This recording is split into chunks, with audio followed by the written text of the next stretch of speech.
65. Soldiers of Christ. One of history's more interesting generals was the Union General George B. McClellan, 1826 to 1885. Lincoln looked hopefully to McClellan's leadership for a military victory, but was disappointed. McClellan was a very able general when it came to training troops. His weakness was his caution in battle. Having drilled his army so ably, he hesitated to take them into battle and mess it up. Too many Christians are like McClellan. They drill endlessly for battle, but they are unwilling to get involved.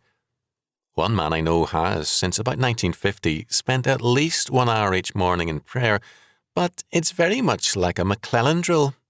When he gets up off his knees, no action follows.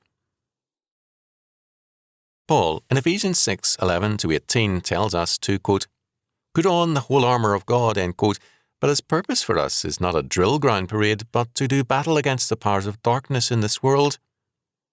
We are called upon to worship, to pray, and to read the Bible, not to say that we have thereby done our duty, but to be prepared to act for the Lord.